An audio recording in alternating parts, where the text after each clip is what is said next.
तो शुरुआत करते हैं फंडामेंटल राइट्स के साथ। तो देखो, सबसे पहले तो एक बेसिक सा याद रखना कि फंडामेंटल राइट्स जो है ना पॉलिटिकल डेमोक्रेसी को प्रमोट करते हैं। तो मेंस पॉइंट ऑफ व्यू से ही हम पूरा डिस्कस करेंगे इसको। प्रीलिम्स में जो आते हैं लाइक आर्टिकल्स वगैरह हो गए, उनको हम उतना डिस्कस नहीं करेंगे। कोर कोर पॉइंट्स मैं आपको बताऊंगा। पूरा टॉपिक आपको ना ये कल तक पढ़ना है और लर्न करना है पूरा साथ में। ठीक है। तो और एक बात और बता देता हूँ मैं आपको कि आपको फंडामेंटल राइट के रिगार्डिंग फिर ना एक हम ना सबसे पहले एक छोटा सा सेमिनार कर लेंगे। आपको 5-5 मिनट मिलेंगे और पूरा आपको मेंस पॉइंट ऑफ व्यू से एक्सप्लेन करना है फंडामेंटल राइट्स को। तो इसलिए उसी पॉइंट ऑफ व्यू से पढ़ना, मेंस पॉइंट ऑफ व्यू से, और हम कवर करेंगे। तो बेसिक सबसे पहले तो आपके पास एक डेफिनेशन होनी चाहिए, और जो डेफिनेशन हमने यहाँ पर मेंशन किया आप उसको भी जो है वो अपने फंडामेंटल राइट्स मतलब अपने आंसर में इंक्लूड कर सकते हैं कि fundamental right as one of the most significant feature of Indian constitution, ठीक है, forms the corner stone of Indian democracy. तो आप इस तरह से एक डेफिनेशन ऐड कर सकते हैं। ठीक है, these rights are crucial for fostering justice, equality, fraternity and safeguarding individuals' rights against the arbitrary action of the state। अब ओवरऑल अगर ये पूरे पूरे के पूरे पैराग्राफ के लिए दो वर्ड लिखने हो ना, तो that is fundamental rights ensure political democracy in India, जिसमें आपका जस्टिस, इक्वालिटी, फ्रेटर्निटी या जो आर्बिट्री एक्शन ऑफ स्टेट होता है, ये सभी ऑब्जेक्टिव्स होते हैं। तो आप इस तरह से एक इंट्रोडक्शन बना सकते हैं। फिर उसके बाद आपको कनेक्टिंग लाइन जब लिखनी है, तो उस कनेक्टिंग लाइन में आप लिख सकते हैं कि फंडामेंटल राइट्स क्या है, सेट ऑफ असेंशियल लिबर्टीज, ठीक है, जो कि जो हमारे जो सिटीजन है उनको मिल रखी होती है। कौन देता है? Constitution of India. इस तरह से आप बना सकते हैं। ठीक है, फिर सिंपल उसके बाद देन यहां पे जो हमें बेसिक याद करना है, they are integral to upholding democracy, justice, equality with in the nation. तो ये लाइन भी आप जो वो अपने इंट्रोडक्शन या कनेक्टिंग लाइन जो है वो बना सकते हैं। फिर उसके बाद आपको बताना है कि फंडामेंटल राइट्स कितने हैं अभी प्रेजेंट टाइम में। 6 fundamental right that enshrine in the part 3 of the constitution from article 12 to 35। Article 12 to 35 लिखना जरूरी रहता है। पॉलिटी के जितने भी क्वेश्चंस होंगे, ठीक है, एक बात अपने माइंड में बिल्कुल फिक्स कर लो कि जितने भी क्वेश्चंस पॉलिटी के आते हैं, अगर वो आर्टिकल से शुरू होते हैं या उस आर्टिकल में पूछ रखा है कोई, तो उसको आर्टिकल से ही लिखना है। ये काफ़ी इंपॉर्टेंट रहता है। और आप यहाँ पर एक वर्ड और ऐड कर सकते हैं कि फंडामेंटल राइट या पार्ट 3 को जब वो मैग्ना कार्टा कहा गया है। मैग्ना कार्टा एक ब्रिटिश टर्म है जिसका मतलब कि इससे ऊपर कोई कानून हो नहीं सकता, सबसे बेस्ट कानून है ये। देन उसका बेसिक फंडामेंटल राइट्स के बारे में बात कर सकते हैं। इक्वालिटी, फ्रीडम, एक्सप्लॉयटेशन के against right, right to religion, freedom of religion मतलब cultural and educational right, right to constitutional remedy. अभी मेंस आंसर राइटिंग में आपको फंडामेंटल राइट किस तरह से हेल्प करते हैं, तो याद रखना है जितने भी आपके फंडामेंटल राइट्स हैं वो सिर्फ एग्जाम्पल्स है। ये आपके पास एज एन एग्जाम्पल काम करेंगे और आपको ऐड करने पड़ेंगे अपने कंटेंट, अपने आंसर में। मान लीजिए आपके पास कंसेप्ट आता है question with respect to environment. अभी एनवायरनमेंट के रिगार्डिंग अगर आपके पास आता है, तो मुझे बताओ आप कौन सा आर्टिकल जो है वो अप्लाई कर सकते हो विद रिस्पेक्ट टू एनवायरनमेंट। और इसमें हम फंडामेंटल राइट की बात कर रहे हैं सिर्फ।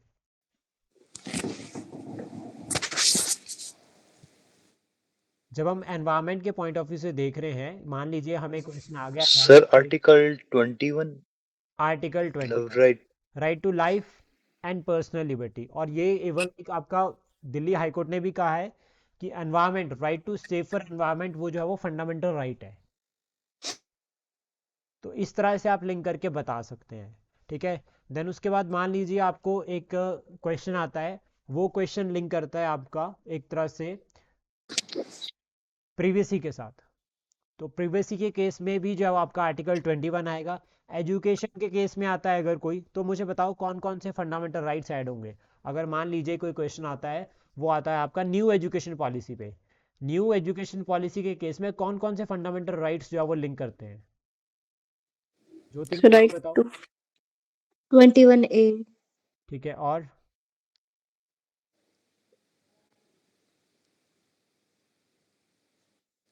21A और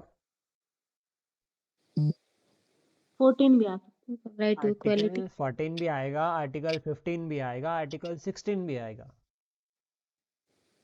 आर्टिकल 17 भी आ सकता है, क्योंकि अबॉलिशन ऑफ अनटचेबिलिटी, ठीक है, एजुकेशन इंस्टीट्यूशंस, और टाइटल्स भी आप ऐड कर सकते हैं, एकेडमिक सिर्फ, क्योंकि एकेडमी के अलावा बाकी कोई नहीं है, तो उनको भी आप लिंक कर सकते हैं। मेनली आप यहाँ पर आर्टिकल 14 और आर्टिकल 15 को लिंक कर सकते हैं। आर्टिकल 14 को तो लिंक ही कर सकते हैं, equality before law, equal protection of law, तो ये दोनों चीज़ों को समझना जरूरी रहता है। देन उसके बाद देखो एक पॉइंट बेसिक बिल्कुल जो हमें याद रखना है कि फंडामेंटल राइट्स को अमेंडमेंट तो की जा सकती है, ये पॉइंट क्लियर है कि फंडामेंटल राइट्स में अमेंडमेंट की जा सकती है। और हमने राइट टू प्रॉपर्टी को रिमूव भी कर रखा है, पहले टोटल 7 थे, फिर उसके बाद 6 अभी फंडामेंटल राइट्स है। देन फीचर्स बहुत इंपॉर्टेंट रहते हैं कि फंडामेंटल राइट्स के फीचर क्या है। तो सबसे पहला है कि प्रोटेक्टेड बाय द कॉन्स्टिट्यूशन, हमारे संविधान, यानी कि फंडामेंटल राइट्स को प्रोटेक्ट करना भी फंडामेंटल राइट है। That is article 32 constitutional remedies, जिसमें सुप्रीम कोर्ट के पास हम जो है वो जा सकते हैं अगर हमारे फंडामेंटल राइट्स को जो है वो वॉयलेशन हो रही है, मतलब हमारे फंडामेंटल राइट्स को वॉयलेट किया जा रहा है। और जनरली इससे पता चलता है कि फंडामेंटल राइट्स क्या जस्टिसेबल इन नेचर है। तो जहां पर आपको ये लिखने के लिए आया कि fundamental right justiciable in nature है, तो वहां पर आप एग्जाम्पल लिखोगे आर्टिकल 32 का, या फिर आप लिखोगे यहाँ पर जुडिशरी के अंदर आर्टिकल 13 का एग्जांपल देके law inconsistent with fundamental right.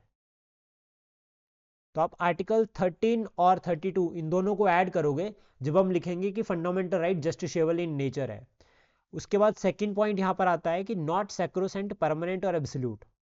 मतलब क्या है कि ये परमानेंट नहीं है, मतलब अगर एक बार फंडामेंटल राइट मिल गए तो ऐसा नहीं है कि वो लाइफ टाइम रहेंगे। कुछ फंडामेंटल राइट्स जो है वो रीजनेबल रिस्ट्रिक्शन का पार्ट होती है। अब जब भी आप रीजनेबल रिस्ट्रिक्शंस लिख रहे हो तो देन आपको यहाँ पर एग्जांपल ऐड करने पड़ेंगे। For example article 19, article 19 during जो आपका इमरजेंसी टाइम में अगर हम बात करते हैं, लाइक आपके पास वॉर या एक्सटर्नल एग्रेशन हो रहा है, तो उस केस में जो है वो आपका आर्टिकल 19 सस्पेंड हो सकता है। तो आप इसको साथ में एज एन एग्जांपल ऐड कर सकते हैं, बिल्कुल लिख सकते हैं प्रॉपर। तो इससे क्या रहेगा कि हमें ये क्लियर होता है कि फंडामेंटल राइट्स को रिस्ट्रिक्ट किया जा सकता है। प्लस एक पॉइंट और हमें याद रखना है, इससे ये क्लियर होता है कि fundamental rights are not absolute but qualified. मतलब क्या है क्वालिफाइड का, इन द सेंस कि उनको फंडामेंटल राइट चले नहीं जाएंगे, सिर्फ एनफोर्समेंट रुकेगी अगर नेशनल इमरजेंसी लगती है, या फिर आपके जो ग्राउंड्स है आर्टिकल 358 और 359, अगर वो ग्राउंड्स एक्टिव होते हैं, ठीक है, और फंडामेंटल राइट्स रिस्ट्रिक्ट हो रहे हैं, तो यहाँ पे सिर्फ एनफोर्समेंट रिस्ट्रिक्ट होगी, फंडामेंटल राइट्स नहीं जाएंगे। ये बिल्कुल बेसिक है, याद रखना। प्रोटेक्टेड बाय कॉन्स्टिट्यूशन सिंपल रहता है, आर्टिकल 32 से लिंक करता है। राइट्स जो है वो जस्टिसेबल इन नेचर होते हैं, ये मैं आपको बता चुका हूँ। सस्पेंशन ऑफ फंडामेंटल राइट्स में हमें याद रखना है कि नेशनल इमरजेंसी के टाइम पे आर्टिकल 20 और 21 को छोड़ के बाकी सब सस्पेंड हो सकते हैं। और आर्टिकल 16 या आर्टिकल 19 के लिए तो सिंपल क्लियर रहता है यहाँ पे कि suspended only when external emergency और वॉर और एक्सटर्नल एग्रेशन, नॉट लाइक आपका जो है वो आर्म रेबेलियन होता है। आर्म रेबेलियन के केस में नहीं जो है वो आपका आर्टिकल 19 सस्पेंड होगा। अब इसको बिल्कुल प्रैक्टिकल ग्राउंड पे सोचकर चलो, एकदम बिल्कुल प्रैक्टिकल। मान लीजिए आर्म रेबेलियन का मतलब क्या हो गया, सैनिक विद्रोह। सैनिक विद्रोह जैसा कि म्यांमार में हो रखा है, अगर वहां के आर्मी ने जो है वो रिवोल्ट कर दिया, अब उसमें लोगों की क्या गलती है, तो उसमें क्यों रिस्ट्रिक्ट होगा हमारे फंडामेंटल राइट आर्टिकल 19। लेकिन अगर मान लीजिए अटैक हो गया, अब किसी फॉरेन कंट्री ने अटैक कर दिया, देन उस केस में तो हम अब उस केस में हम सरकार से पूछेंगे थोड़ी ना भी आप गलत जो है वो आर्मी में भर्ती कर रहे हो, आपको इतनी ज़्यादा आर्मी में भर्ती नहीं करनी चाहिए। तो ये इस केस में अप्लाई होता है। तो ये याद रखना, आर्टिकल 19 जो है वो आपका आर्म रेबेलियन में जो है वो नहीं होगा। अब इसको आप एज एन एग्जांपल ही लिख सकते हो जितने भी फंडामेंटल राइट्स है। देन उसके बाद यहाँ पर पॉइंट रहता है रिस्ट्रिक्शंस ऑफ लॉ। इससे देखो, एक तो परमानेंट फंडामेंटल राइट परमानेंट नहीं है, एक तो आपका ये क्लियर हो गया कि जो है वो फंडामेंटल राइट्स जो है वो आपका जो है वो रिस्ट्रिक्ट होते हैं। सेकंड, उसके बाद आप बता सकते हैं कि फंडामेंटल राइट्स के एप्लीकेशंस आर्म फोर्स मेंबर्स या जो आपके पैरामिलिट्री फोर्सेस हो गई, या फिर पुलिस फोर्सेस हो गई, या इंटेलिजेंस एजेंसीज हो गई, या इनका स्टाफ हो गया, उनके लिए रिस्ट्रिक्टेड होते हैं। उनके लिए पूरी जो उनकी एप्लीकेशंस होती है वो डायरेक्टली एप्लीकेबल नहीं होती, कुछ पार्ट जो है रिस्ट्रिक्ट होता है। जैसे फॉर एग्जांपल अगर हम बात करें कोई मिलिट्री ऑपरेशन है, अब वो मिलिट्री ऑपरेशन में जितने भी लोग इन्वॉल्व होंगे उनके जो राइट टू स्पीच है वो नहीं होगा, क्योंकि वो ऑपरेशन को जो है वो बिल्कुल सीक्रेट रखना है। तो इसलिए जो आपकी इनकी एप्लीकेशंस होती है regarding the arm force member वो रिस्ट्रिक्ट की जाती है। इसको भी आप लिख सकते हैं as an example of permanent nature, तो आप इसको वहां पर लिंक कर सकते हैं। देन उसके बाद कौन कौन से राइट्स जो है वो आपका इंडियंस के लिए अवेलेबल है और कौन से फॉरनर के लिए, ये आपको पता होना चाहिए। इससे क्या रहता है, पॉलिटिकल डेमोक्रेसी जब आप लिखते हो तो वहां पर आप ऐड कर सकते हैं कि प्रिंसिपल्स ऑफ पॉलिटिकल डेमोक्रेसी को प्रमोट करता है, जिसमें कुछ राइट्स जो है वो फॉरनर्स के लिए भी हैं और कुछ राइट्स सिर्फ और सिर्फ इंडियंस के लिए है। जैसे अगर हम बात करें आर्टिकल 14, आर्टिकल 15 16 होगा, 15 16 19 और 29 और 30,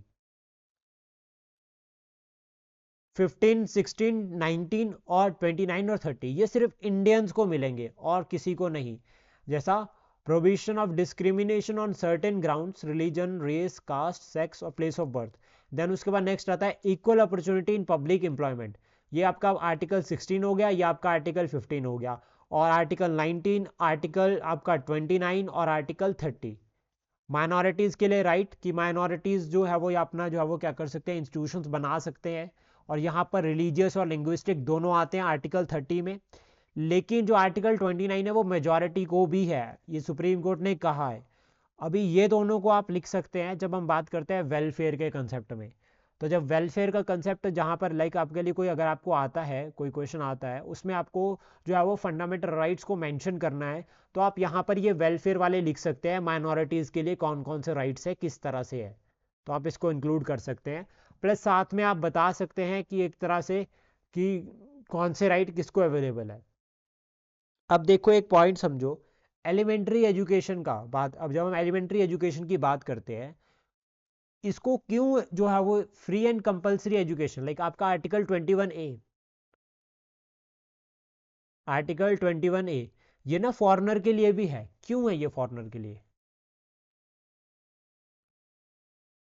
पारुल मैम बताओ, आर्टिकल 21A फॉरेनर को क्यों दिया गया?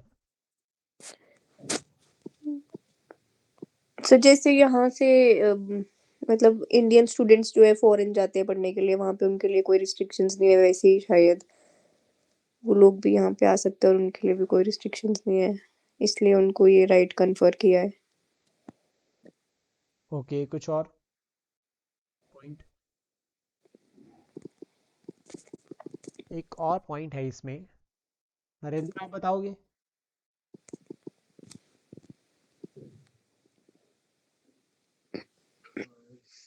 मतलब एजुकेशन के लिए is it? हाँ मतलब एक सिंपल समझो ना कि आर्टिकल 21A फॉरेनर के लिए भी है, राइट टू एलिमेंट्री एजुकेशन 6 से 14 साल के बच्चों को।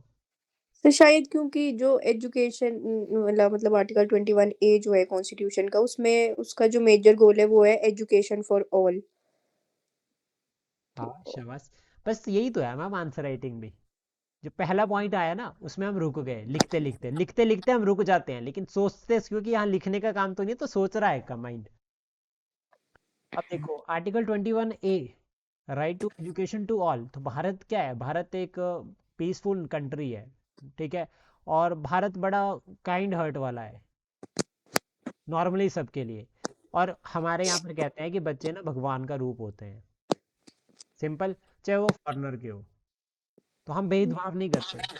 हमने ये कहा है कि यार बच्चे पढ़ना ही तो है उन्होंने, अगर 40 बच्चे पढ़ रहे हैं तो 2 फॉरनर भी आ जाएंगे उसमें, तो क्या क्या ही कम हो जाएगा, पढ़ाना तो टीचर ने वही है, तो दे दो सबको फिर एलिमेंट्री एजुकेशन फ्री। सब पहले वाला रीजन भी हो सकता है क्या इसका बिल्कुल हो आंसर? सकता है। अगर मान लीजिए जैसे आप फॉरनर है, अभी ये तो सिंपल रहता है ना कि हमारे पास जो बच्चे पढ़ रहे हैं, ठीक है, जैसे कि MIT है, ठीक है, तो उसमें भी तो आते हैं इंटरनेशनल स्टूडेंट्स भारत पढ़ने के लिए। सिमिलर ऐसा है कि अगर भारतीय बाहर जा रहे हैं पढ़ने के लिए और भारत में कोई आ रहा है, तो अगर हम जैसा ट्रीटमेंट उनके साथ करेंगे वैसा ट्रीटमेंट वहाँ होगा। यस और ये फॉरेन डिप्लोमेसी का पार्ट भी और सॉफ्ट नेचर भी बताता है भारत का। फिर उसके बाद ये तो चलो ठीक है, इक्वालिटी बिफोर लॉ को कैसे आप बताओगे? Article 14 equal protection under equal circumstances,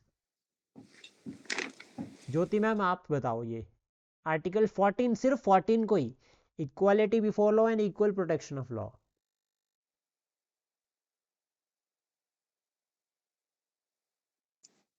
एक तो सर डिप्लोमेसी के लिए जैसे आपने बोला 21B, हाँ हाँ, कैसे बताओ ये हो एक्सप्लेन। सकता है। जैसे हम भी बाहर जाएंगे तो इक्वालिटी शायद होनी चाहिए बराबर, जैसे बाहर से कोई आ रहा है यहाँ पे, तो उसको भी इक्वल राइट्स मिलने चाहिए जितने हम मतलब इक्वल तो नहीं पर जितने बेसिक राइट्स होने चाहिए, तो इक्वालिटी भी उसमें बेसिक में आता है। गुड, अच्छा था। एक तो ये सही हो गया कि इक्वालिटी आ रहा है। सेकंड, उसके बाद देखो कि equality before law and equal protection of law एक कंसेप्ट के साथ लिंक करते हैं, that is rule of law. Yes sir. अब ये जो रूल ऑफ लॉ है तभी तो अप्लाई होगा। रूल ऑफ लॉ मतलब सबके लिए कानून same, equal protection under equal circumstances. तो अभी क्या है कि मान लीजिए कोई फॉरेनर यहाँ पर है और उसको जो है वो हम उसके अगर कोई केस अगर उसके ऊपर लग जाता है तो भाई उसको इक्वल लॉयर मिलेगा, प्रॉपर उसको ट्रीटमेंट फैसिलिटी होगी। तो ये कंसेप्ट आता है यहाँ पे कि हम एक ही नज़र में हमारे लिए कानून में अगर हम क्या कह रहे हैं, बेशक वो फॉरेनर है, ठीक है, लेकिन अभी क्या है उसको प्रॉपर जो है वो राइट्स मिलेंगे। और इसका सबसे बड़ा एग्जाम्पल रहता है कि वो फॉरेनर्स जो इलीगली जो है वो एंट्री करे थे हमारे इंडिया में, प्लस वो हमारी जेल में है, तो भारत ने क्या कर रखा है, डिफरेंट डिफरेंट जो एग्रीमेंट्स है वर्ल्ड लेवल पर उनको साइन करके रखा है। तो उसके अकॉर्डिंग भारत उनको भी लॉयर प्रोवाइड करता है। जैसे फॉर एग्जांपल एक कसाब की अगर हम बात करें, उसको अरेस्ट किया था तो भाई उसके पास लॉयर था, उसका भी केस किसी ने लड़ा है। तो वो कंसेप्ट यहाँ पर अप्लाई होता है, तो ये याद रखना बहुत इंपॉर्टेंट रहेगा। फिर एक और यहाँ पर आप बता सकते हैं जिससे भारत ये जो आप ये जो पॉइंट्स है ना जो सिर्फ भारत जो जो दोनों को मिल रहे हैं, उनको आप इंडिया के सॉफ्ट पावर सॉफ्ट नेचर में बता सकते हैं कि भारत जो है वो एक सॉफ्ट नेचर का है, उसकी फॉरेन पॉलिसी सॉफ्ट नेचर की है, और वो किस तरह से वसुदेव कुटुंबकम या कंसेप्ट को प्रमोट करते हैं। आप यहाँ पर बता सकते हैं, जैसे आपका ये आर्टिकल 23 आता है फोर्स लेबर का, provision of human trafficking and force labour. अभी ये भी जो है वो फॉरेनर के लिए है। अगर कोई फॉरेनर भारत में आता है तो कोई ज़बरदस्ती उससे काम नहीं करा सकता, ये राइट। तो इससे भी क्लियर होता है कि अगर टूरिज्म पॉइंट ऑफ व्यू से हम देख रहे हैं और फॉरेनर्स भारत में आ रहे हैं और वो भारत में काम भी करना चाहते हैं अपनी मर्जी से, या उनसे कोई फोर्सफुली काम करवाता है, तो वो यहाँ पर आएगा। जैसे ये इसको छोटे से एग्जाम्पल से समझते हैं कि मान लीजिए वो एक रेस्टोरेंट में गया और वहाँ पर उसने बिल जो है वो आपका उसका बिल जो है वो बहुत ज़्यादा हो गया। अब उस केस में रेस्टोरेंट के मालिक उसको ये नहीं बोल सकता कि तू मेरे पास काम करके पैसा चुकता कर।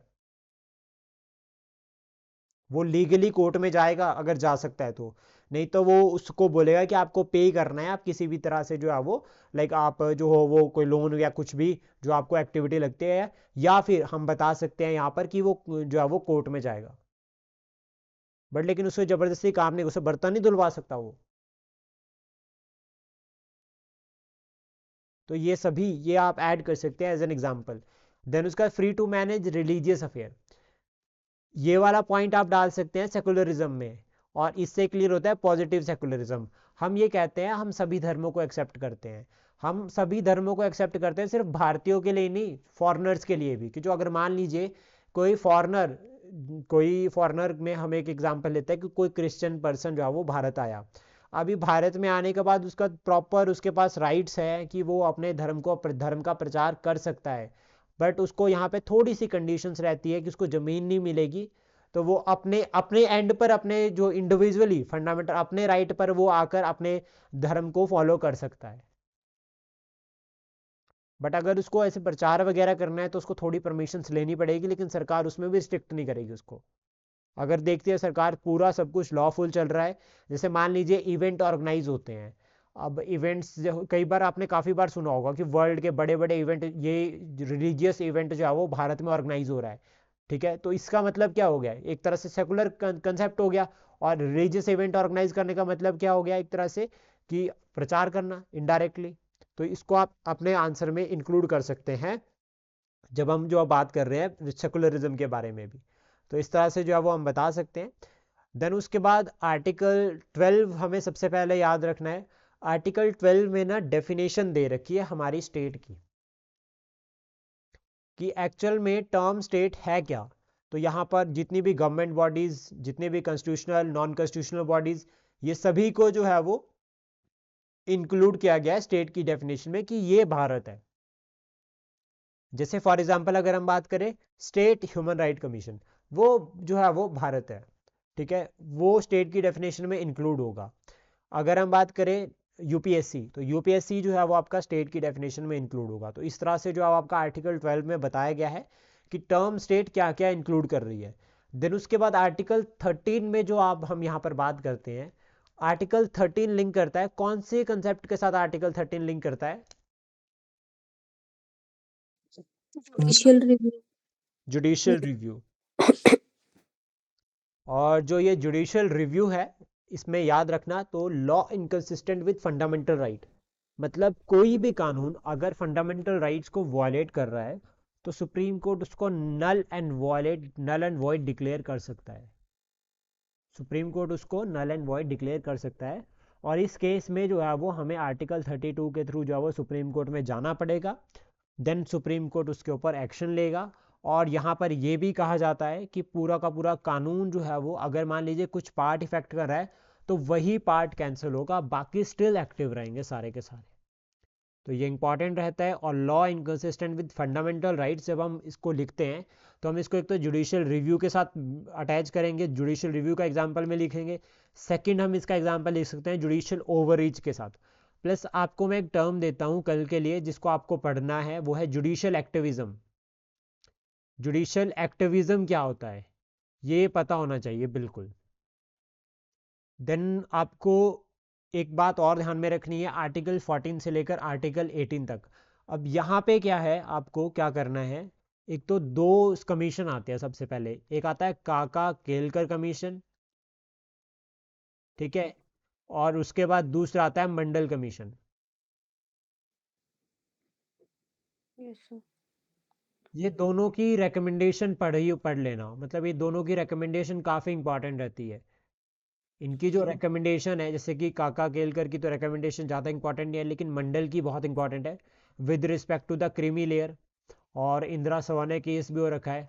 तो मंडल कमीशन, क्रीमी लेयर और आपका इंदिरा सवाने केस, ये तीनों क्लियर होने चाहिए और बहुत पक्के से। यहाँ पे जितने केसेस है ना वो सारे पढ़ने हैं। वो केसेस आप एज एन एग्जांपल ऐड कर सकते हैं अपने आंसर में। तो देखो कंटेंट आपको कैसे मिल रहा है वो मैं आपको बता रहा हूँ कि फंडामेंटल राइट से कंटेंट कैसे आ रहा है। तो आर्टिकल 14 से लेकर इक्वालिटी आता है, तो जहाँ पे भी आपका कंसेप्ट आता है इक्वालिटी का, अबॉलिश ऑफ अनटचेबिलिटी, तो या फिर टाइटल्स अबॉलिशमेंट, तो आप ना ये आर्टिकल को ऐड करोगे उसमें, तो उससे प्रॉफिट होगा। अब जैसे डिस्क्रिमिनेशन है, या फिर आपका यहाँ पे आर्टिकल 14 और 15 और 16 ना दो कंसेप्ट लिंक करते हैं। Provisional discrimination on certain grounds, जैसा religion, caste, sex, place of birth है, इनको छोड़ के बाकी सब पर डिस्क्रिमिनेशन किया जा सकता है। इन बाकी सब में आता है रिजर्वेशन का। जैसे मान लीजिए अगर किसी को रिजर्वेशन दी जा रही है तो वो इक्वालिटी के कंसेप्ट में आ रही है। मतलब सरकार को ये, जो सरकार जो है वो क्या कर रही है, वेलफेयर को प्रमोट करने के लिए जो है वो सरकार क्या करती है, जो है रिजर्वेशन प्रोवाइड कर रही है। बेसिक बिल्कुल समझना। अभी क्या है, दूसरा पॉइंट में सरकार को ना, सरकार अभी क्या है देखो, फंडामेंटल ऐसे तो इक्वालिटी है, इक्वालिटी मतलब सबको एक नजर से देखना है, लेकिन यहाँ पे ग्राउंड मेंशन्ड है। यहाँ पर कहा है कि religion, sex, caste, place of birth, इनके लिए ये जो ग्राउंड है इनको छोड़कर बाकी पर जो है वो फॉलो किया जा सकता है। बाकी पर जो है वो प्रॉपर हम क्या कर सकते हैं, एक तरह से जो है वो डिस्क्रिमिनेशन, सरकार मतलब डिस्क्रिमिनेशन लाइक, सरकार इक्वलिटी को प्रमोट करने के लिए जो इनिशिएटिव ले सकती है। फिर इसमें आप लिख सकते हैं स्पेशल जो इम्यूनिटीज दी जाती है, जैसे कि प्रेसिडेंट, वाइस प्रेसिडेंट हो गया, जब वो ऑफिस में है तो कोई केस नहीं होगा उनके अगेंस्ट। तो ये सभी चीज जो है वो आप बता सकते हैं, मेंशन कर सकते हैं। देन उसके बाद आर्टिकल 19 को हम ऑलमोस्ट डिस्कस कर चुके हैं, जिसमें आपका सिर्फ और सिर्फ आपका जहां पर आपके परमानेंट नेचर की बात आती है वहां आपको आर्टिकल 19 को ऐड करना है। ठीक है, ये काफ़ी इंपॉर्टेंट रहेगा। आर्टिकल 21 तो आपका हर आंसर के साथ लिंक हो जाता है, क्योंकि right to life with personal liberty बहुत ज़्यादा इंपॉर्टेंट रहता है। फिर एक पॉइंट आपको और याद रखना है इसमें, जो मैं आपको बताता हूँ बेसिक बिल्कुल। जैसे मान लीजिए आपके पास क्वेश्चन आता है regarding the formation of organisations, ठीक है, या प्रेस के रिगार्डिंग आता है। तो प्रेस के रिगार्डिंग या फिर ऑर्गेनाइजेशन के रिगार्डिंग आपको ये क्लियर होना चाहिए कि आर्टिकल 19 में आपके पास असेंबल होने की भी परमिशन होती है।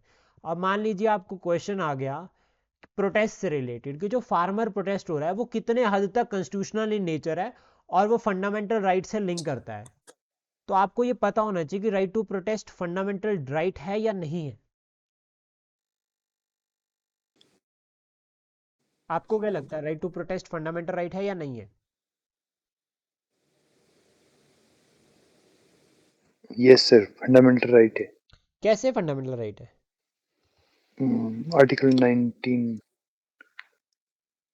मतलब कि एक तरफ से मतलब अधिकारों के लिए ठीक है, आवाज उठा सकते हैं सर। उठा सकते हैं, ये भी हमारा एक अधिकार है। सेकंड पॉइंट उसके बाद, right to organise rally. Yes sir, but अगर वो पीसफुल वे में और नॉन वायलेंट देन तरीके से है तो। Why we go for a permission always? What permission मतलब? डिस्ट्रिक्ट अथॉरिटी से हम परमिशन लेते हैं कि सर हमें ये रैली ऑर्गेनाइज करनी है, we need permission. If it is fundamental right तो दैट हमें कहीं से परमिशन लेने की जरूरत नहीं है।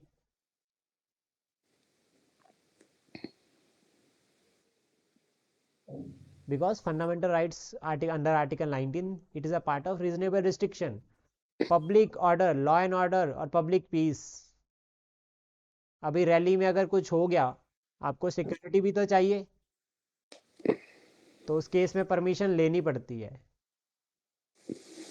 तो ये याद रखना बहुत इंपॉर्टेंट है, ये काफ़ी हाँ, ज़्यादा तो वो इंपॉर्टेंट। फंडामेंटल राइट का पार्ट है कि नहीं है? नहीं, ओके। राइट टू प्रोटेस्ट है, लेकिन उसके लिए भी परमिशन लेनी पड़ती है। पर लेकिन प्रोटेस्ट में भी तरीके होते हैं। अब प्रोटेस्ट में अब चक्का जाम कर दोगे अगर, तो उससे दूसरे का फंडामेंटल राइट इफेक्ट हो गया। तो इसके लिए कहा जाता है कि अगर कोई अपनी ड्यूटी को फॉलो कर रहा है, तब किसी दूसरे का फंडामेंटल राइट इफेक्ट जो है वो प्रमोट होगा। अगर हम अपनी आज ड्यूटी पे फॉलो कर रहे हैं, तो शायद हो सकता है कल को किसी के राइट्स जो है वो बचे रहे। तो ये को रिलेशन है between fundamental right and duties. तो बिल्कुल बेसिक है, इसको बिल्कुल बेसिक याद रखना है। और सिर्फ समझो कि क्वेश्चन किस तरह से बन सकता है। लर्न तो आपने कर रखा है ऑलरेडी और लिख आप लोगे। देन उसके बाद देखो आर्टिकल जो 20 है, protection in respect for offences, conviction of offences की यहाँ पर बात की जा रही है। अब आर्टिकल 20 जो है वो फॉरेनर के लिए भी है, ऐसा क्यों?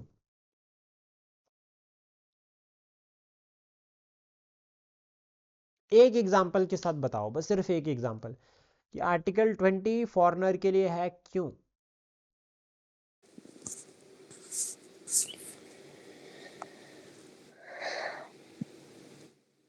ज्योति मैम?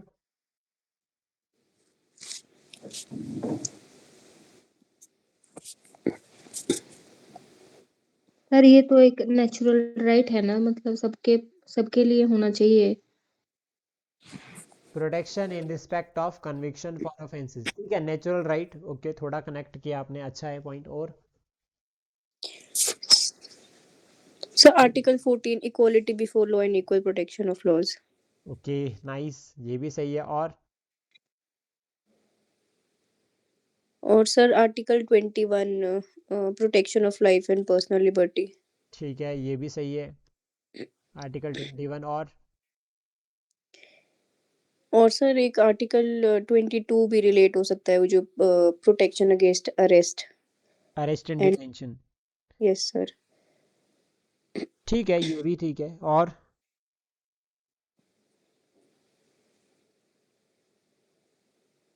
Double jeopardy. हाँ सर, डबल जियोपैडी कैसे इसमें लिंक हो सकता, मतलब? एक ही ऑफेंस के लिए दो बार सजा नहीं होगी ना, हाँ हाँ तो ये भी तो लिंक कर सकते हैं साथ में। सर, तो वैसे तो फिर नो एक्स फैक्टर लो भी हो सकता है। डेफिनेटली, तो इसलिए तो पूरे को सबको मिल रहे हैं, तो वो तो इसके इंक्लूड होंगे ही होंगे। कोई सिटीजन है, कोई फॉरेनर है, उनको ये मिलेगा ही मिलेगा। हम्म। बिल्कुल बेसिक है। तो हम सिर्फ ये समझ रहे हैं कि फंडामेंटल राइट्स किस तरह से एज एन एग्जांपल ऐड हो सकते हैं। कल जब आप आंसर लिखोगे, देखो इसको कोई प्रेशर नहीं लेना अपने माइंड पे, जस्ट नॉर्मली याद करके रखो, ताकि जब हम आंसर लेके उस टाइम लिखे जाए आंसर अपने, ये एज एन एग्जांपल ऐड किया जाए। देन उसके बाद right to life and personal liberty almost clear हो गया पूरा का पूरा, ठीक है, इसमें तो कोई दिक्कत कंफ्यूजन नहीं है किसी को। No sir. Article 22 protection against arrest and detention. अब यहाँ पे मैटर फंस जाता है, ठीक है। सपोज दैट कोई फॉरेनर है और ये डाउट है कि उसने जो है वो बॉम्ब लगा रखा है, ठीक है, ऑलमोस्ट। अब उस केस में क्या उसके पास आर्टिकल 32 अवेलेबल होगा? मान लीजिए उसे डिटेन कर लिया गया,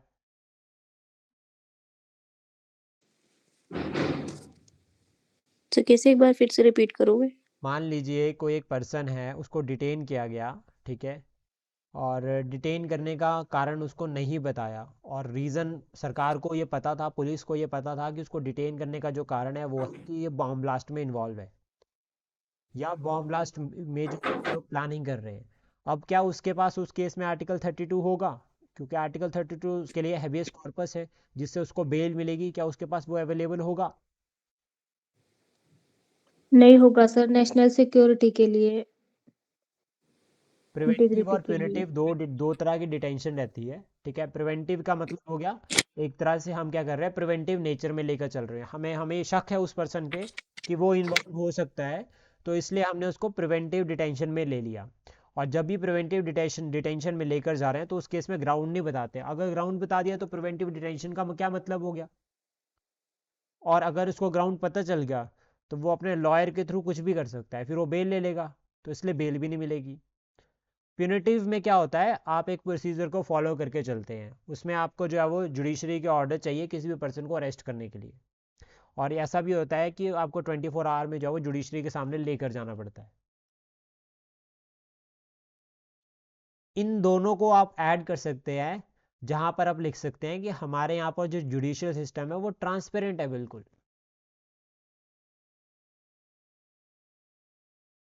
जुडिशरी अकाउंटेबल है, फंडामेंटल राइट्स को प्रमोट कर रही है, not only for Indians but foreigners. तो वहां पर आप इसको भी ऐड कर सकते हैं, प्लस आप वहां पर ये भी डाल सकते हैं कि हम एक्यूज और विक्टिम दोनों के, जुडिशरी दोनों को इक्वली नज़र से देख रही है। हालांकि जुडिशरी तो वहां पे तो कानून के आगे तो आंखों में पट्टी बांध रखी है, वो तो देख ही नहीं रही है किसी को, वो तो सुनती है। अब नहीं है सर पट्टी उसमें, अब हटा दी हाँ। है ना? हटा दिए। हाँ, तो अब देख और सुन दोनों रही है। तो इस तरह से हम इसको लिंक कर सकते हैं और लिख सकते हैं। फिर देन उसके बाद आपका provision of traffic in human labour and force labour, similar आप इसको भी ऐड कर सकते हैं, जहाँ पर आपका रिफॉर्म्स के रिगार्डिंग आता है। लाइक आपको क्वेश्चन आ गया कि discuss the government initiative with respect to the promotion of labour rights in India, या फिर जो लेबर मूवमेंट है, या फिर अगर हम बात करें जो आपके वर्कर्स है, वर्कर्स के वेलफेयर के लिए स्टेट ने क्या क्या इनिशिएटिव ले रखे हैं। तो जब हम बात करते हैं स्टेट इनिशिएटिव्स की, तो हम वहाँ पर बता सकते हैं राइट अगेंस्ट एक्सप्लॉयटेशन या फोर्स लेबर, इस पर जो है वो रिस्ट्रिक्शंस लगा रखी है। या जब आप कंक्लूजन लिखते हैं, फॉर एग्जांपल आप बता रहे हैं रिगार्डिंग द कि अभी जो वर्किंग कंडीशंस है वर्कर्स की वो काफ़ी ख़राब हो रही है, तो उस केस में आप बता सकते हैं कि एक तो आर्टिकल 21 वायलेट हो रहा है, देन उसके बाद बोल सकते हैं कि आर्टिकल 23 और 22 पर भी इफेक्ट पड़ रहा है, तो वो भी आप बता सकते हैं, उसको भी आप इंक्लूड कर सकते हैं। आर्टिकल 25 to 28 आपका सेकुलरिज्म के साथ लिंक करता है, और ऑलमोस्ट इसमें हम पॉजिटिव सेकुलरिज्म को फॉलो करते हैं, और ये आपको काम आएगा तब जब हम वेस्टर्न के साथ कंपेयर करते हैं, या जब हम कहते हैं कि हमारा जो स्टेट है, ठीक है, वो एक वेलफेयर कंसेप्ट को प्रमोट करता है, और हम ये कहते हैं कि हम सभी धर्मों को जो है वो एक साथ देखते हैं, यानी कि सर्वधर्म समभाव, सभी धर्मों को एक नज़र से इक्वली देखा जाता है। अब इसमें दूसरा कंसेप्ट जो आता है वो ये आता है, देखो हम एक्सेप्ट कर रहे हैं सभी रिलीजन्स को, दैट मीन्स हम ये कहते हैं कि हमारे यहाँ पे सभी रिलीजन्स को इक्वली रिस्पेक्ट दी जाएगी, और सरकार जो है वो एक तो टैक्स नहीं लगा रही किसी रिलीजियस एक्टिविटी पे, प्लस साथ में उसके बाद सरकार कह रही है कि अगर आपको पैसा चाहिए तो हम आपको पैसा भी देते हैं, हम आपको पैसा भी प्रोवाइड करेंगे। सरकार फंडिंग भी देती है रिलीजियस इंस्टीट्यूशंस को, लेकिन वो एक को नहीं देती, फिर सबको देती है, तो सबके लिए जो है वो रहता है। अब आपके लिए एक छोटा सा क्वेश्चन है यहाँ पे, हम एक सेकुलर कंट्री है, ठीक है, हम ये कहते हैं, इवन लाइक स्टेट ये कहते हैं कि सरकारी स्कूल में जो है वो, गवर्नमेंट स्कूल में जो है वो प्रॉपर जो है वो आपकी एक एजुकेशन रहेगी, वो सेकुलर रहेगी, फिर रामायण और महाभारत ही क्यों पढ़ाया जाता है? कुरान क्यों नहीं पढ़ाई जाती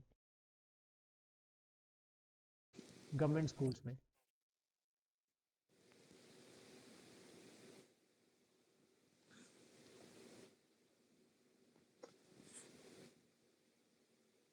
एनसीईआरटी में रामायण महाभारत होती है किताबें, 6th 7th 8th में, कुरान क्यों नहीं होती?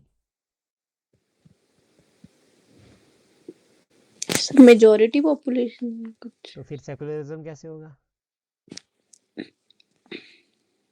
रामायण महाभारत सर हमारे एपिक्स है, हिस्ट्री है हमारी तो शायद। कुरान भी तो हिस्ट्री है, वो भी तो एक तरह से ऐसा ही है रिलीजियस पॉइंट ऑफ व्यू से। सरकार तो क्योंकि सेकुलरिज्म को बोल रही है ना, हम तो पॉजिटिव कह रहे हैं, हम तो सबको कह रहे हैं। उर्दू उर्दू भी तो पढ़ाते थे सर, तो वो तो लैंग्वेज है, मैं तो बिल्कुल बुक की बात कर रहा हूँ ना। रामायण महाभारत की बुक्स है ना लगी हुई, पता है आपको? Yes sir. हाँ हाँ जी तो सर है। क्यों क्यों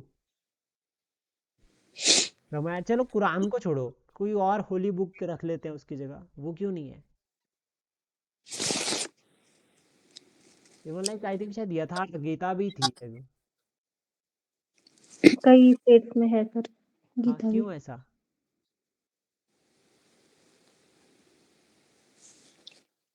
तो क्योंकि सेक्युलरिज्म शायद बोलने के लिए है, पर प्रमोट अच्छे से नहीं होता है। हाँ ये तो आप बिल्कुल निकल रहे हो बच के। नरेंद्र एक्टिव है क्लास में? कौन सर? Narendra, yes sir. बताओ भाई। सर इसका तो अरे बहुत इजी है, बहुत इजी है।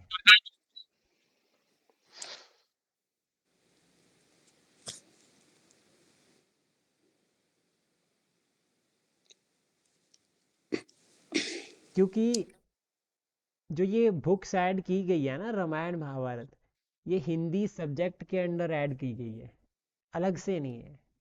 हिंदी, अच्छा हिंदी पढ़ाने के लिए ओके। अलग से तो नहीं है ना। कुरान इज उर्दू, जहाँ पे उर्दू पढ़ाई जा रही है फिर वहाँ पे हो सकता है, लेकिन रामायण और Mahabharat as a Hindi subject है, स्टोरी बुक्स। वो किसी रिलीजन के साथ लिंक नहीं करती। वो एज अगर ऐड की गई है एनसीईआरटीज में, तो वो सिर्फ और सिर्फ इसलिए ऐड की गई है क्योंकि वो एक हिंदी सब्जेक्ट के साथ ऐड की गई है, अलग से नहीं लगाए गए। सात सब्जेक्ट में हिंदी, और हिंदी की एक as a supplement book that is your Ramayan या Mahabharat.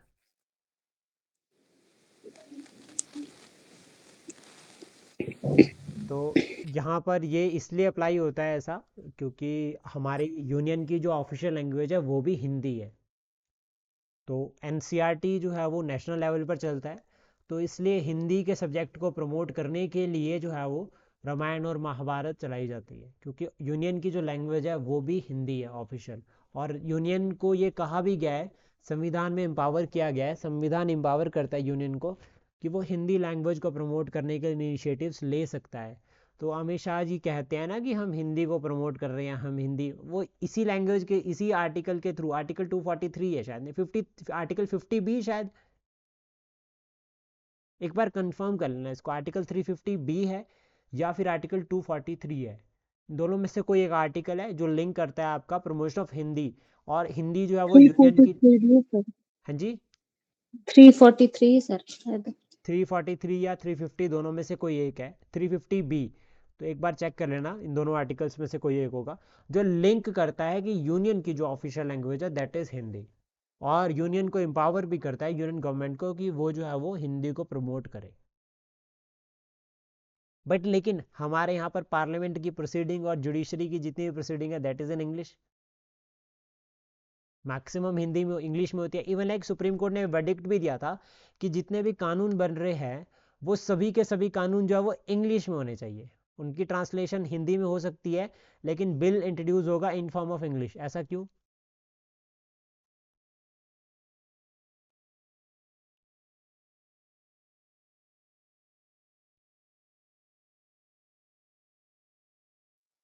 Sir English universal language है इसलिए। एक पॉइंट हो सकता है, यूनिटी इन डाइवर्सिटी में इंग्लिश एक कॉमन लैंग्वेज जो सभी स्टेट्स में अप्लाई होती है एक तरह से। तो साउथ इंडियन स्टेट्स अभी लाइक, अभी छोटा सा एग्जांपल देता हूँ इसके रिगार्डिंग। जो साउथ इंडियन एमपीज है ना जितने भी, उन लोगों ने अभी रिसेंटली जो है वो ये कहा है, पार्लियामेंट में बात रखी है, और even it is supported by previous Atal Bihari Vajpayee ji, उन्होंने भी इसको सपोर्ट किया था।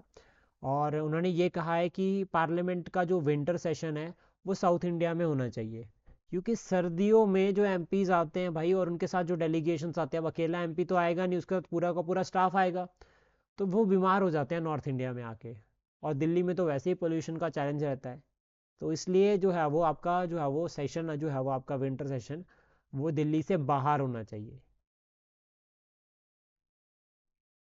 तो ये कंसेप्ट, हमारी जो यूनिटी इन डाइवर्सिटी है वो इतनी ज़्यादा है कि उसके रिगार्डिंग ये कहा गया है कि जो बिल कोई भी कानून है, सुप्रीम कोर्ट ने भी ये कहा कि वो जो है वो आपका इंग्लिश में होना चाहिए, ताकि सबके लिए जो है वो एक ईजी रहे।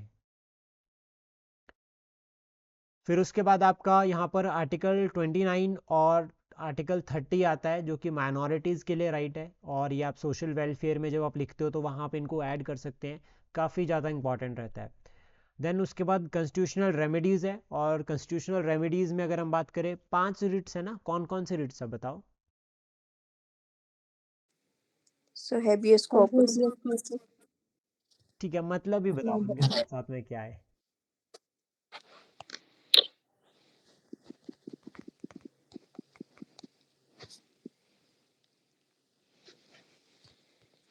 ज्योति मैम आपसे शुरुआत करते हैं, हेबियस कॉर्पस का मतलब क्या हुआ। सर इसका मतलब टू हैव द बॉडी, मतलब 24 आवर्स में अगर आपने किसी को भी डिटेन किया है या, तो आपको 24 आवर में उनको मजिस्ट्रेट के पास ले जाना पड़ेगा, ठीक है, उनकी सुनवाई के लिए, उनके बयान जो भी लेना होगा उसके लिए। ओके, दैट मीन्स कि आपको जो है वो कोई भी डिटेन पर्सन है उसको आपको विद इन 24 आवर जो है वो जुडिशरी के सामने जो है वो लेकर जाना पड़ेगा, ठीक है, नहीं तो आपको उसको क्या करना है, छोड़ना पड़ेगा।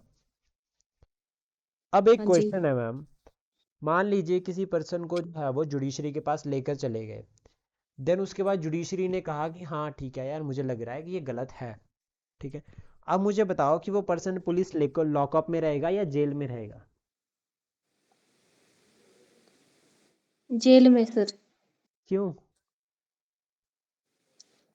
जुडिशरी ने बोल दिया ना सर कि है, मतलब अब उसके बाद फिर कोर्ट केस कर चलेगा, मतलब उसके बाद। तो वो जेल में क्यों नहीं रह सकता।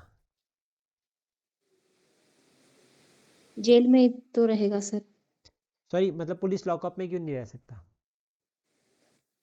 लॉकअप में तो उसको रखते सर जो, मतलब अभी जिसका शायद अभी कंफर्म नहीं है। मैम बाद में ना यूट्यूब पे रिकॉर्डिंग भी हैगी ये। कोई और पॉइंट।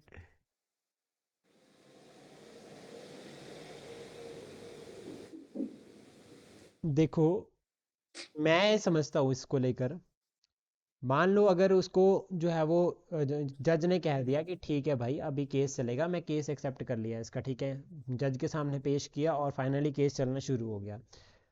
अब जब केस चलना शुरू हो गया तो वो जज की रिस्पॉन्सिबिलिटी बन गई उसको प्रोटेक्ट करने की, और जज को पता है कि पुलिस लॉकअप सेफ नहीं है, जेल ज़्यादा सेफ है, पहला पॉइंट, ठीक है, पुलिस लॉकअप के अंदर कुछ भी हो सकता है, वैसे होने को तो जेल में भी कुछ भी हो सकता है।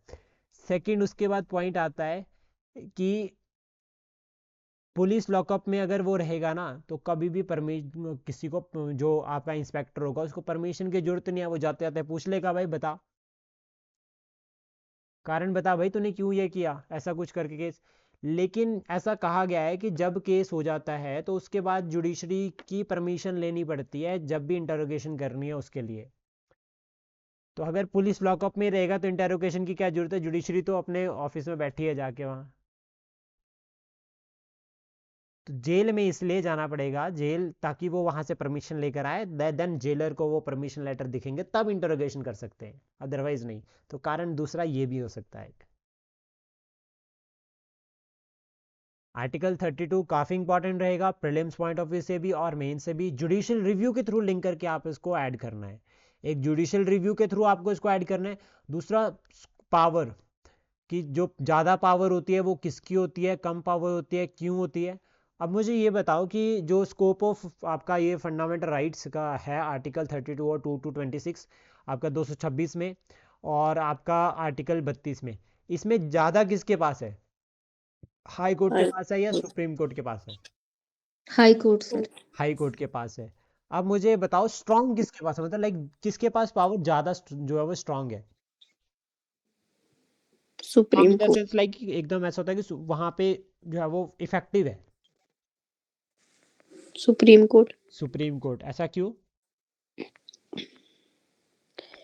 क्योंकि सुप्रीम कोर्ट को हाईएस्ट अथॉरिटी बोला गया है लॉ की, और जितने भी केसेस है सर, वो चाहे आप सबऑर्डिनेट कोर्ट्स में चले जाओ, चाहे आप हाई कोर्ट में चले जाओ, एट द एंड वो उधर ही हियरिंग के लिए जाएंगे, तो सुप्रीम कोर्ट ज्यादा पावरफुल होता है। ठीक है, ये तो सुप्रीम कोर्ट का हो गया। सेकंड आपको याद रखना है कि article 32 itself a fundamental right, hmm. और सुप्रीम कोर्ट जो है वो फंडामेंटल राइट्स का प्रोटेक्टर होता है। Yes sir. लेकिन हाई कोर्ट जो है वो आर्टिकल 2 to 6 हमारा फंडामेंटल राइट नहीं है। तो वहां पे अगर हमारे फंडामेंटल राइट्स वायलेट हो रहे हैं तो हाई कोर्ट मना भी कर सकता है कि आप हम ये जो है वो, जैसे होता है ना कई बार ऐसा कि यार हाई कोर्ट ने याचिका एक्सेप्ट नहीं की तो अब हम सुप्रीम कोर्ट में लगाएंगे, तो वो ये वाला कंसेप्ट आता है वहां पे। बिल्कुल बेसिक ध्यान रखना इसको, ठीक है। देन उसके बाद आता है सिग्निफिकेंस फंडामेंटल राइट का। आप आर्म फोर्सेस वाला रहता है इसमें आर्टिकल 34 और 35। 34 रहता है आर्म फोर्सेस का, मतलब सॉरी मार्शल लॉ का, यानी कि जब आपका मिलिट्री रूल लगता है तो उस टाइम पे जो आपके फंडामेंटल राइट्स जो है वो इफेक्ट होते हैं। और ऐसा क्यों होता है कि जब मिलिट्री रूल लगता है तो फंडामेंटल राइट इफेक्ट होते हैं?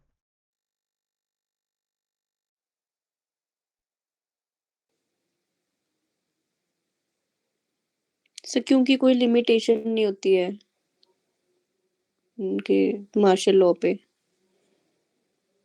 मार्शल लॉ पे कोई भी लिमिटेशन नहीं होती है? कैसे, मैं समझा नहीं मैम। सर मतलब अगर कहीं पे मार्शल लॉ लगा है, और कोई भी कुछ भी आगे कह रहा है, जैसे कि कोई भी कोई कहीं पे भी असेंबल हो रहा है, तो उन लोगों के पास जैसे मतलब असेंबल होता है राइट आर्टिकल 19 के अंडर, राइट टू असेंबली। तो वहां पे उस टाइम मार्शल लॉ जब इम्पोज हुआ है, तो जितने भी ऑफिसर्स आपके ग्राउंड पे होते हैं, उनके पास इतनी अथॉरिटी होती है कि वो उन लोगों को एट द साइड शूट कर सकते हैं। हम्म। तो मतलब उस टाइम पे कोई ऐसी लिमिटेशन नहीं होती है, तो वो एक अवॉइड करने के लिए कि ताकि ऐसा कुछ सीन क्रिएट ना हो, तो आपके राइट्स जो है उस टाइम पे वो उनको डिडक्ट कर देते हैं। ओके। अब यहाँ पे ना एक कंडीशन, आपकी कंडीशन को थोड़ा सा चेंज करते हैं। अब मार्शल लॉ दो तरह से हो सकता है, ठीक है। मार्शल लॉ का मतलब क्या होगा कि मिलिट्री रूल करने के लिए आ गई। अब जनरली मिलिट्री नॉर्मल कंडीशंस में तो नहीं आएगी। जब कंडीशंस एक्स्ट्रॉर्डनरी हो गई, लॉ एंड ऑर्डर मेंटेन ही नहीं हो रहा, तो उस केस में अप्लाई, जैसे बहुत दंगे हो रहे हैं, पुलिस के बस से बाहर चला गया, पुलिस नहीं कंट्रोल कर पा रही है, तो देन मिलिट्री आएगी। अब उस टाइम पे जब मिलिट्री आती है तो दैट मीन्स कि अभी क्या है, अभी आप लोग सरकार से ये पूछ नहीं सकते भाई क्यों मिलिट्री रूल हो गया। आप हम्म। प्रेस पे कुछ भी प्रिंट नहीं कर सकते, आप कुछ भी पोस्ट नहीं कर सकते, क्योंकि ऑलरेडी इतनी कंडीशंस, टफ कंडीशंस हो गई है कि आपका कोई एक डिसीजन हो सकता है कि और दंगे भड़का दे। तो इसलिए जो है वो आपका फंडामेंटल राइट्स को रिस्ट्रिक्ट किया जाता है ड्यूरिंग मार्शल लॉ। ये काफ़ी इंपॉर्टेंट रहेगा। और जो ये मार्शल लॉ का एक्सप्रेशन है ये हमारे संविधान में कहीं भी जो है वो डिफाइन नहीं है, ये भी इंपॉर्टेंट रहता है। और अब आप इसको लिख सकते हैं, जब भी आप इंटरनल सिक्योरिटी की बात करते हैं तो वहाँ पर आप पॉइंट ऐड कर सकते हैं कि गवर्नमेंट ने जो है वो मार्शल लॉ के कंसेप्ट को भी रखा है अपने पास, टू प्रमोट इंटरनल सिक्योरिटी। और मार्शल लॉ जो है वो लगाया भी जाता है डिफरेंट डिफरेंट रीजन्स में। तो नक्सलिज्म के रिगार्डिंग अभी हमने जो पढ़ा था ना, तो वहाँ पे आप एक ये वाला एग्जाम्पल भी ऐड कर सकते हैं with respect to government measures. Hmm. फिर सर उसके एक आर्टिकल 31C भी है जो ओवरलैप करता है शायद आर्टिकल। 39 को, यस सर, वो डायरेक्टिव प्रिंसिपल का। उसको हम फिर वहाँ 39 के साथ पढ़ेंगे वहाँ पे। ठीक है, ओके वो सर। तब ज़्यादा अच्छे से समझ आएगा, क्योंकि फिर 39 सी में वेलफेयर ऑफ स्टेट के कंसेप्ट को आता है ना, फ्री लीगल एड का। Yes sir. तो उसको हम फिर वो आपका आर्टिकल 14, आर्टिकल 31C और आर्टिकल 39A, वो आता है जो आपका फ्री लीगल एड आता है, इन तीनों को आपस में एक साथ पढ़ना पड़ता है तब जल्दी समझ आता है। क्योंकि ये कहा जाता है कि एक ही आर्टिकल है जो डीपीएसपी का एक आर्टिकल है जो फंडामेंटल राइट से ऊपर है, बाकी यस सब सर। नीचे ही है। Yes sir. तो ये उसको वहां पे उस तरह से लिंक करके कवर करेंगे तो ज़्यादा बेटर रहेगा। देन सिग्निफिकेंस की हम बात करें कि जो फंडामेंटल राइट्स है इनका क्या सिग्निफिकेंस रहता है या नहीं, तो ठीक है। तो सबसे पहले तो याद रखना कि एक तो हमारा जो आपका डेमोक्रेटिक सिस्टम है उसमें जो है वो हम जो है वो पार्टिसिपेटिव, या अगर हम बात करें एक जो है वो प्रॉपर ट्रांसपेरेंट एडमिनिस्ट्रेशन को प्रमोट करते हैं। इसमें फंडामेंटल राइट्स कुछ तो हैं वो जो स्टेट के ऊपर रिस्ट्रिक्शंस लगा रहे हैं, यानी कि जो नेगेटिव इन नेचर हो गया, स्टेट को जो है वो रोकते हैं कि ये नहीं करना है। लेकिन कुछ जो है वो स्टेट को अलाउ भी करते हैं, और जब स्टेट को अलाउ करते हैं तो वहाँ पर कंसेप्ट आता है रिजर्वेशन का, इक्वालिटी का, इक्वल सर्कमस्टांसिस का, वो हम बता सकते हैं। फिर उसके बाद कहीं पर अगर आपके लिए आता है, मान लीजिए कि आपके पास आ रहा है कंसेप्ट इंडिविजुअल लिबर्टी का, तो उस केस में आप बता सकते हैं कि fundamental right, right to life and personal liberty. तो इस तरह से आप कंसेप्ट को इंक्लूड कर सकते हैं, ठीक है। और फिर आप बता भी सकते हैं आर्टिकल्स के साथ एज एन एग्जाम्पल। फिर एक आता है कि फंडामेंटल राइट जो है वो सोशल जस्टिस के कंसेप्ट को जो है वो एक तरह से बेस प्रिपेयर करवाते हैं। तो आप फिर आर्टिकल इसमें ऐड कर दो कि कौन सा आर्टिकल इसमें ऐड हो रहा है सोशल जस्टिस में, इक्वालिटी का आर्टिकल ऐड हो रहा है, अबॉलिशन ऑफ अनटचेबिलिटी यहाँ पर आ रहा है, इस तरह से। They protect the interest of minority and weaker section and दस प्रमोटिंग सोशल जस्टिस। तो ये प्रॉपर सिग्निफिकेंस रहता है जो आप बता सकते हैं एट द एंड। फिर उसके बाद क्या है, क्रिटिसिज्म भी हमें पता होना चाहिए कि क्यों फंडामेंटल राइट्स को क्रिटिसाइज किया जाता है। फंडामेंटल राइट्स को क्रिटिसाइज करने का जो सबसे पहला कारण रहता है वो रहता है कि लिमिटेशन बहुत ज़्यादा है, एक्सेसिव लिमिटेशंस, ठीक है। उसके बाद रहता है कि no social and economic right. हमारे पास जो राइट है वो पॉलिटिकल डेमोक्रेसी को इंश्योर कर रहे हैं, लेकिन हमारे सोशल और इकोनॉमिक फैक्टर जो आता है वो आता है डीपीएसपी में, और वो लीगल राइट बन जाते हैं, फिर फंडामेंटल राइट नहीं बनते। क्लैरिटी नहीं है, क्लैरिटी लाइक पब्लिक ऑर्डर पे हमें क्लैरिटी नहीं है कि पब्लिक ऑर्डर किस तरह का। माइनॉरिटीज के बारे में यहाँ पर क्लियरली मेंशन नहीं है, सुप्रीम कोर्ट बताता है। रीजनेबल रिस्ट्रिक्शंस के ग्राउंड एग्जैक्टली क्लियर नहीं है। जैसे फॉर एग्जांपल एक वेस्ट बंगाल में इंसिडेंट हुआ था, तो वहाँ पे नेशनल इमरजेंसी लगाने की बात की जा रही थी, तो that is reasonable ground, reasonable restriction, लेकिन एग्जैक्ट क्लियर नहीं होता, ग्राउंड लेवल पर क्लैरिटी नहीं होती। परमानेंट नहीं है। फंडामेंटल राइट्स जो है वो ह्यूमन राइट्स को प्रमोट करते हैं, लेकिन यहाँ पर क्या है, कोई आपका परमानेंसी नहीं है, यानी कि एब्सोल्यूट नहीं है। और ये जो है वो रीजनेबल रिस्ट्रिक्शंस का पार्ट है। जैसे कि आप यहाँ पर बता सकते हैं फंडामेंटल राइट्स को अमेंडमेंट के थ्रू हटाया जा सकता है, जैसा कि हमने राइट टू प्रॉपर्टी को हटाया। लेकिन पर वही है कि आप सुप्रीम कोर्ट का यहाँ बेसिक स्ट्रक्चर वाला बता सकते हैं कि 1973 का डॉक्ट्रिन ऑफ बेसिक स्ट्रक्चर जिसमें बना केशवानंद भारती केस, वो आप यहाँ पर लिख सकते हैं। फिर उसका सस्पेंशन ड्यूरिंग इमरजेंसी, ये भी एक कंसर्न रहता है कि जब इमरजेंसी के टाइम पे, लाइक फॉर एग्जांपल कि स्टेट इमरजेंसी लगी है, तो उस केस में स्टेट इमरजेंसी को और हम इन डिटेल में देखते हैं। मान लीजिए नेशनल इमरजेंसी को लगाया जा रहा है किसी रीजन पे, या नेशनल इमरजेंसी लग गई नेशन वाइड, तो उस केस में आपके जो फंडामेंटल राइट रिस्ट्रिक्ट हो जाएंगे, सस्पेंड हो जाएंगे, तो ये भी एक कंसर्न रहता है। एक्सपेंसिव रेमेडी, अभी क्या है कि जुडिशरी के ऊपर एक तो बर्डन बहुत ज़्यादा है केसेस का, और दूसरा जुडिशरी एक्सपेंसिव बहुत है। आज के टाइम पे अगर हम नॉर्मली कोई केस करना चाहे तो हम नहीं कर सकते, हम उससे पहले देखते हैं कि भाई इस पर खर्चा ही बहुत ज़्यादा है, ऐसा होता है ना नॉर्मली। तो ये भी एक कंसर्न रहता है with respect to fundamental right. Preventive detention एक सबसे बड़ा चैलेंज है, और प्रिवेंटिव डिटेंशन हम पब्लिक ऑर्डर के नाम पे करते हैं, लेकिन क्लैरिटी नहीं है पब्लिक ऑर्डर की, तो वो प्रिवेंटिव डिटेंशन में आप इस एग्जाम्पल को भी ऐड कर सकते हैं। फिर उसके बाद नो कंसिस्टेंट विद फिलॉसफी, कि हमारी जो फिलॉसफी है जिसमें हमने ये कहा था कि हम रूल ऑफ लॉ चलेगा, हम कहते हैं कि सबको इक्वालिटी प्रमोट होगी, इक्वल सर्कमस्टांसिस रहेंगे, वेलफेयर का कंसेप्ट होगा, तो वो बेसिक जो कंसेप्ट है एक्चुअल हम उसके बाहर चलते हैं with respect to the fundamental, क्योंकि जो बेसिक कंसेप्ट होते हैं वहाँ तो रीजनेबल रिस्ट्रिक्शंस होती ही नहीं है। तो ये पॉइंट रहते हैं। फिर आप इसको एट द एंड कंक्लूड भी कर सकते हैं, और आपका जो है वो पूरा टॉपिक कंप्लीट हो जाता है फंडामेंटल राइट का। और कंक्लूजन के लिए सिंपल आप इसको यहाँ पर ध्यान रखना कि आपके जो वैल्यूज है लाइक जस्टिस, इक्वालिटी, फ्रीडम, ये पॉइंट आप ऐड कर सकते हैं।